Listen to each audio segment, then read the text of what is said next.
Korea. Many years ago, I started going to South Korea, from everything from doing USO work to just passing through it. And I've always had a good time in Seoul, South Korea. The food is great, the city's amazing, people are cool. The last time I was there was 2013. There's a guy named Iggy Pop, you may have heard of him. He had a band called The Stooges going for a while. They're pretty good, I think. In 2013, the Stooges were doing shows, and so I constantly go to iggypop.com to see what the undisputed heavyweight champion of rock and roll is up to, because I gotta know. And so in 2013, I went to the website, and the Stooges would be playing a show in Seoul, South Korea. And within a minute and a half, I convinced myself that if I don't go to see this show, I'm gonna die. So I emailed Henry McGrogan, Iggy's manager. I said, "Dear Henry M," says I, Henry R, "would you please ask the undisputed heavyweight champion of rock and roll if I can tag along and watch the show from the side of the stage?" And he wrote back, he said, "Yeah, I'll ask the man." And a few days later, he wrote back, he said, Iggy basically said, "Yeah, it's okay if Henry comes along, but if you could help me with that. Have him not talk to me a lot. He always stands up straight and salutes me and calls me sir. But it's a little intense. So he can come along as long as he's like nowhere near me." Okay, whenever I say, "Hello sir, you're the undisputed heavyweight champ." "Henry, you gotta calm down once in your life." "Never, sir." Anyway, I went to the show. It was fantastic. But around that time, I started becoming curious about North Korea, like an American in North Korea. It took me quite a while, but I finally got a visa for North Korea, and I got in via Beijing, China. And the fact that I was there on my own, I kind of aroused suspicion with their government or their tourism board, if they had such a thing. So they assigned 2 tour guides to me, a man named Kim, 27 years of age, he talked to me, very friendly, and then a woman whose name is escaping me, she was also 27. All she'd do is scowl at me, laugh at me, and take notes. I say, "Hello," she starts writing, and I'm curious, like, I said, "Hello, why are you writing about that?" "I'm not gonna write 5 pages about that." And so she would just laugh at me and write. So I was in North Korea for about a week. And so as soon as I get to the airport and clear customs, boom, the 2 tour guides are on me. I'm taken to a car. We go to the evil-smelling hotel. I'm told to dump my bags in the moist room and fall out back to the lobby. And so I get to the lobby, we go to the mass games. And as you know, this happens about a month a year in North Korea. It's a show that takes thousands of people to put on. The choreography is amazing. The largest stadium in the world, you're looking at it, the largest stadium in the world is in North Korea. I was with some Norwegians and some Australians, like a school bus full of people. We're in the first class seats at the 50-yard line, like 40 cents a ticket. The locals, like all 50 of them, are with the 7-cent tickets in the cheap seats to your right. And what you're looking at is literally thousands of people putting on a perfect 90-minute show. And so you see the beautiful women in their gowns, they're gonna run around and make different shapes. You have no idea how they're doing it. The music is blaring. And then they dash off field and the whole thing changes. You see the flowers and the calligraphy in back. Those are school children holding colored cards. They rehearse for months. They put this show on, but no one has money to go see it. It's the largest stadium in the world. We're sitting like a human dot in this like sea of concrete bleachers. It was utterly surreal. Like about as many, half of the people in this building right now saw this. Maybe a third. It was ridiculous. Like, let them in for free. Like, why charge them? And no one has money in North Korea. And so it was this beautiful show. And like I said, every few minutes the thing changes, and it's fantastic. And so there is culture in North Korea. These people are artistic. And like, you would have loved this show. And so, I don't know what you think of the new president. It's none of my business what you think. You think whatever the hell you want, I'll do it the same. But when I hear all this tough talk, fire and fury and all this stuff, the people in North Korea, they don't need to get blown up. They need dentists, doctors, food, penicillin, electricity, heating, air conditioning. They just need a break. You know, and the people that I saw in North Korea were just basically terrified and hungry. I don't think they meant any harm towards me, and like they didn't have the energy to lift their fist anyway.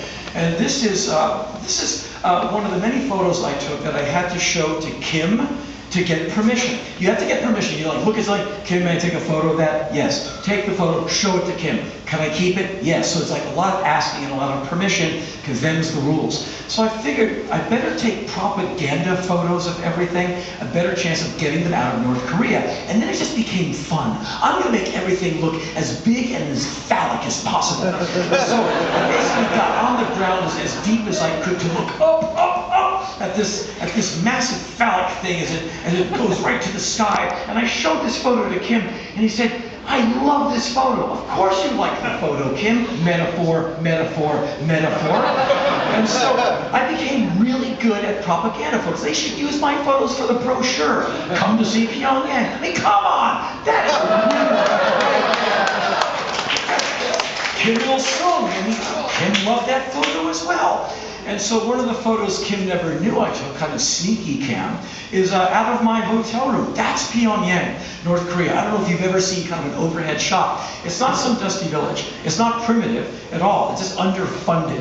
And so these are government buildings, military buildings, and you don't get to find out what's going on. This is like 7:15 in the morning. It's rush hour. Look at the traffic, because there's hardly any oil or gasoline in this country that's not getting snuck in by distant Chinese freighters. And so I'm in some ancient Mercedes-Benz, driver up front, angry woman, Kim and I in the back, cutting through this massive city that was a ghost town. There's like military vehicles, some government vehicles, people walking, a few bikes, and basically nobody. And you have to have a permit to live in Pyongyang, and you have to be able to show your papers at any time. It was just one of the most surreal weeks of my life, because all day long it's nothing but propaganda. Henry, did you know that Kim Il-sung invented milk? Get out of here! And we just have to go like, wow, he was the best. He charted the solar system. Neat! Because once you're in Pyongyang, your primary objective is to get back to Beijing. Don't be a wise ass. Don't be too funny. Don't go to jail. Which is really hard for me, because I got charisma.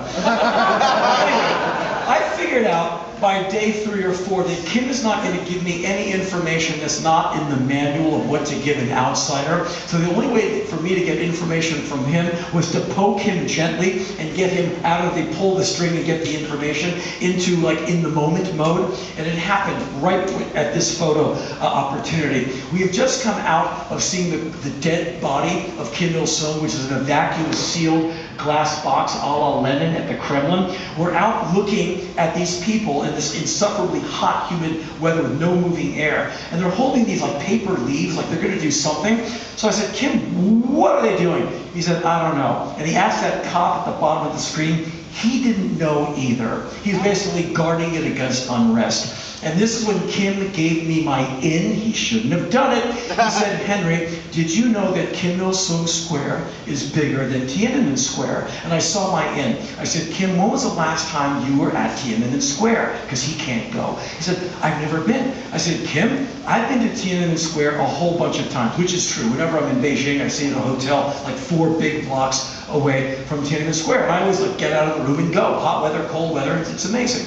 And so I said, so have you ever been to TiananmenSquare.com? He went, no. I said, well, when you get home, fire up your laptop, which he doesn't have, and go online, which you can't do, and go to TiananmenSquare.com and sign up for the free newsletter. It comes out every other week, and you get all the new updates on Tiananmen Square. He said, they have a website? I'm like, yeah, I'm just making things up. So I said, yeah. And if you were on the mailing list, Kim, you'd know that, girl, they have expanded Tiananmen Square. It's a multi-billion-dollar, multi-year project. I can't believe you don't know about it. So they've expanded, like, are you kidding?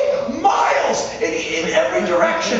He's like, no, uh-huh. And then he gave me the exact measurements as to how much bigger Kim Il-sung Square is than Tiananmen Square. I go, girl, that is old information. I said, here's one of the upsides of the enormity of Tiananmen Square. You get up early in the morning, freezing cold, you go out to Tiananmen Square, and you can watch the sunrise over Tiananmen Square, and all you can see is like the horizon that is Tiananmen Square. And if you squint your eyes, it looks like the entire planet is Tiananmen Square, like there's nothing else but Tiananmen Square. It's quite beautiful. People go there all the time.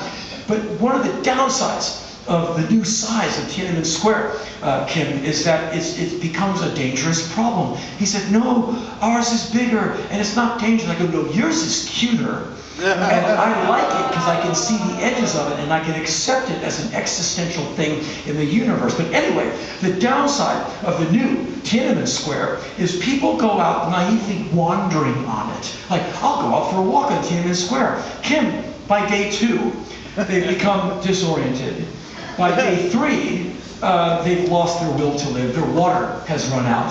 And by day 4, after crawling, they finally die of exposure. It's incredibly sad, Kim. And then the snows come and covers the bodies, and then the snow melts in spring, and they chopper over, and they're basically taking a body count. And they find the dead horse that got lost, the mailman who saved when he should have zagged, all those French tourists, like where the hell did they go? And they scrape them with these big spatulas, and they scrape them off Tiananmen Square, and they put them in body bags, and they FedEx them back to the relatives. It's super sad.